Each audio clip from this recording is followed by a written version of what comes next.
Hello नमस्कार फौजी भाइयों, स्वागत है आपका दिल्ली डिफेंस एकेडमी चूरू में।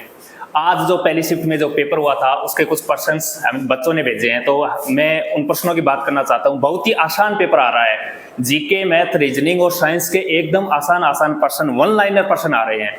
तो जो प्रश्न बच्चों ने हमें भेजे हैं उन प्रश्नों को मैं बता रहा हूं आपको, और आगे आने वाली शिफ्टों के हर शिफ्ट के पेपर हम यहाँ करवाएंगे। दिल्ली डिफेंस एकेडमी चूरू के यूट्यूब चैनल को देखते रहिए आप। पहला प्रश्न आया था कि गरबा कहाँ का लोक नृत्य है। क्वेश्चन नंबर 1 आया था गरबा। गरबा कहाँ का लोक नृत्य है? तो लोक नृत्यों में एक प्रश्न आ रहा है, ये गुजरात का है। ये गुजरात गरबा लोक नृत्यों में एक प्रश्न जरूर आएगा, हर शिफ्ट में आएगा। अतः लोक नृत्यों को अच्छे से पढ़ के जाना। दूसरा, महाराष्ट्र राज्य के वर्तमान राज्यपाल है। प्रत्येक राज्य के राज्यपाल और मुख्यमंत्री की हर शिफ्ट में प्रश्न आएगा, राज्यपाल और मुख्यमंत्री से। तो यहाँ महाराष्ट्र राज्य का वर्तमान राज्यपाल पूछा है, महाराष्ट्र का वर्तमान राज्यपाल ये है रमेश बैस। तो प्रत्येक राज्य का राज्यपाल और मुख्यमंत्री, ये याद करके जाना। प्रत्येक शिफ्ट में आपको प्रश्न मिलेगा इससे। एक भारत के वर्तमान विदेश मंत्री एस जयशंकर, विदेश मंत्री का प्रश्न आया है, बड़े चर्चित रहते हैं ये तो। विदेश मंत्री एस जयशंकर है, ऐसे याद होना चाहिए, ये तो फेमस रहते हैं। और नागार्जुन सागर बांध किस नदी पर है? कृष्णा नदी पर है नागार्जुन सागर बांध। नागार्जुन सागर बांध। बांध से प्रश्न आया जो है कृष्णा नदी पर है। कौन सी नदी पर है? कृष्णा नदी पर है। इसके आगे प्रश्न आया था जवाहर नहर योजना की शुरुआत है। जवाहर नहर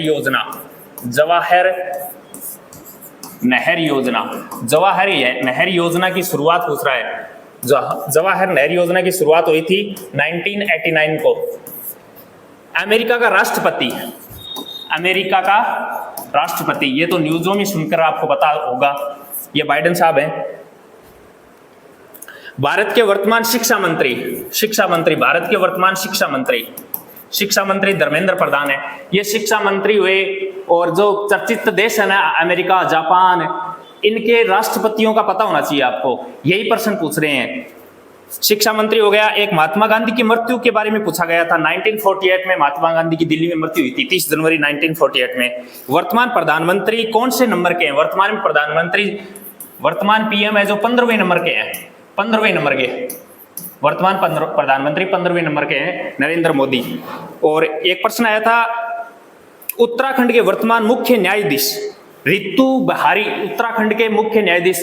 तो प्रत्येक राज्य के राज्यपाल, मुख्यमंत्री और न्यायाधीश पर मुख्य न्यायाधीश, ये चीजें याद करके जाना। हर शिफ्ट में प्रश्न आने वाला है इनसे। और एक प्रश्न आया था 16वें वित्त आयोग के अध्यक्ष कौन है? अरविंद पनगड़िया। 16वें वित्त आयोग के अध्यक्ष अरविंद पनगड़िया है। करंट जीके से संबंधित ये प्रश्न आ रहे हैं। दो तीन प्रश्न हर शिफ्ट में आएंगे। गांधी इरविन समझौता 1931 को हुआ था, यह प्रश्न आया था। दांडी यात्रा कहां से प्रारंभ हुई थी? दांडी यात्रा साबरमती आश्रम से शुरू हुई थी। साबरमती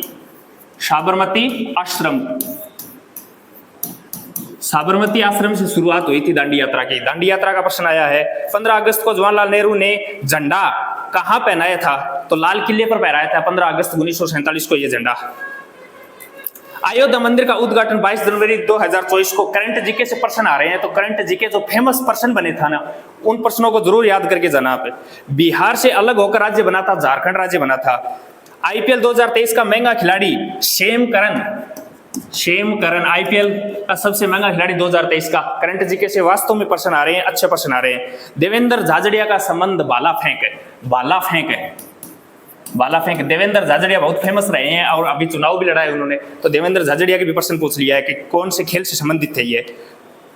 एक प्रश्न है शिकागो किस झील के पास है? मिशिगन झील के पास है। शिकागो शहर है ना, ये किस झील के किनारे बसा है? तो मिशिगन झील के किनारे बसा है शिकागो।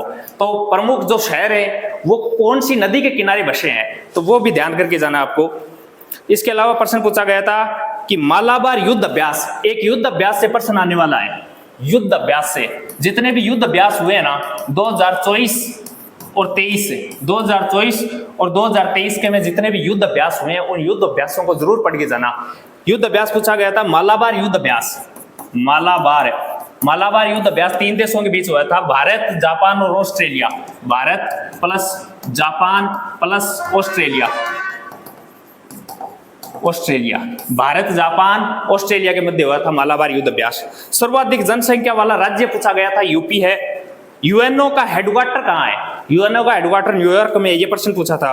भारत के वर्तमान उपराष्ट्रपति, ये देखिए, भारत के वर्तमान उपराष्ट्रपति पीछे चर्चा में थे, इनका अपमान वगैरह किया था। तो ये ऐसे करंट जीके के प्रश्न पूछे जाते हैं जो चर्चित होते हैं। वे जगदीप धनखड़, जो हमारे झुंझुनू के पास है, झुंझुनू से है, जगदीप धनखड़। द्रोणाचार्य अवार्ड खेल कोच को दिया जाता है। एक अवार्ड से प्रश्न पूछा गया है। ट्रॉफियों का प्रश्न आता है जिसमें द्रोणाचार्य अवार्ड पूछा गया है।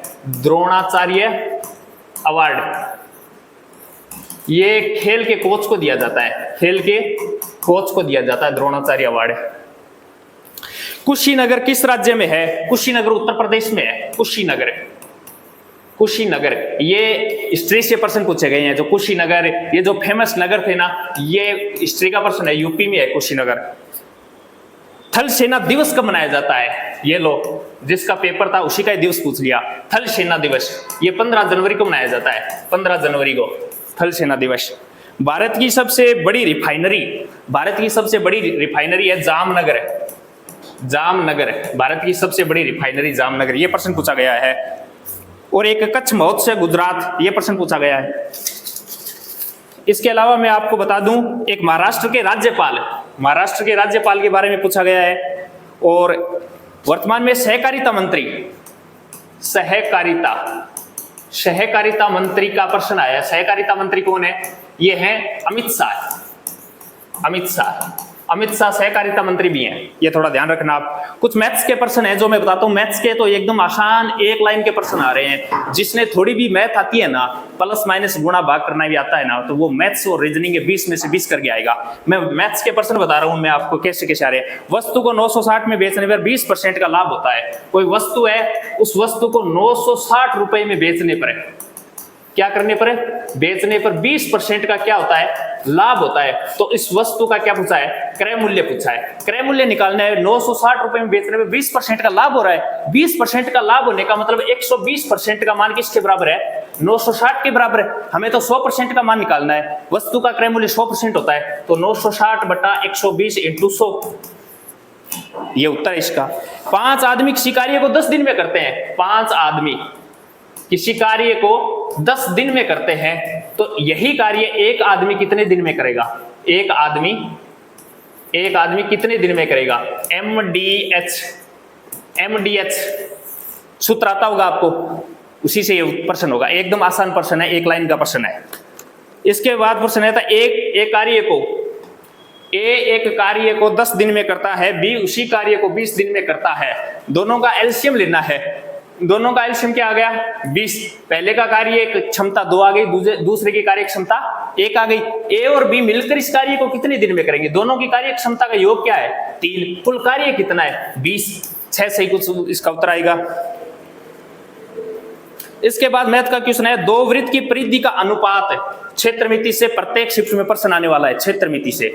तो 2 वृत्त की परिधि, ये 2 वृत्त हैं, इन वृत्त की परिधियों का अनुपात दिया गया है 3:7। तो परिधि का अनुपात दिया, तो परिधि का सूत्र रखो 2πr। पहला वृत्त है तो इसकी r1 मान लो, और दूसरा वृत्त है तो इसकी परिधि r2 मान लो। r1 और r2 अनुपात है, तो अनुपात में जो कांस्टेंट मान होता है वो कट जाता है। r1 r2 का मान, r1 का 3 है, r2 का मान यहाँ पर 7 है।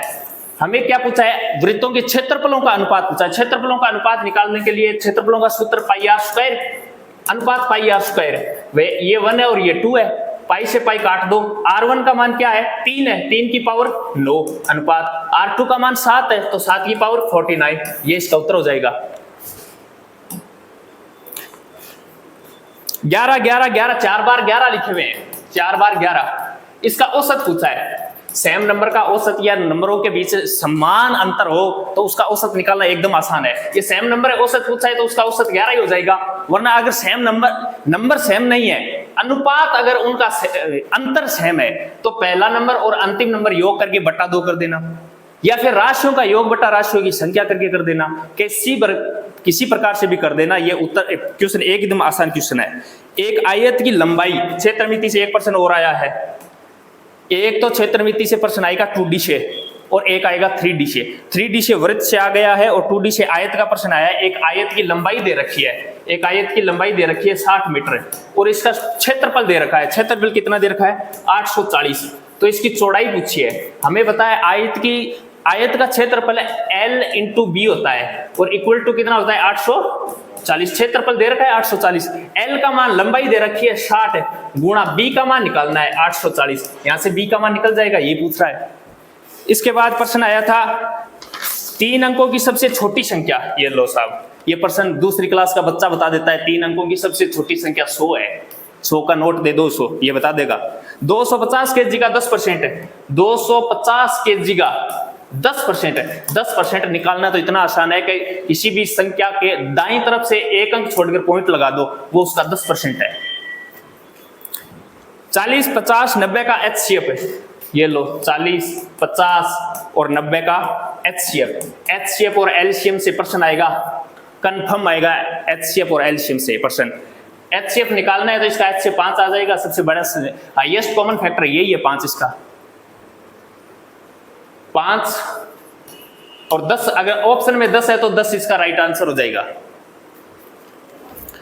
इसके बाद प्रश्न आया है 10 भाग 2 गुणा 5 माइनस 3 गुणा 7। ये बोर्ड मास पर आधारित है, बोर्ड मास सरलीकरण पर आधारित प्रश्न है। एकदम आसान प्रश्न है। एक सही बट्टा की जोड़ आई है, ये देख लो प्रश्न। 5/7 माइनस 3/7 प्लस 1/14। ये प्रश्न पूछ रहे हैं आर्मी के अंदर। एकदम आसान प्रश्न है। साइंस के प्रश्न बता रहा हूं मैं, साइंस के भी नॉर्मल प्रश्न आ रहे हैं। प्रतिरोध का मात्रक पूछा है। प्रतिरोध का मात्रक क्या होता है? ओम याद रखना है। प्रतिरोध का मात्रक ओम। सल्फ्यूरिक अम्ल का सूत्र पूछा है। सल्फ्यूरिक अम्ल का सूत्र होता है H2SO4 होता है। सबसे मजबूत पेशी,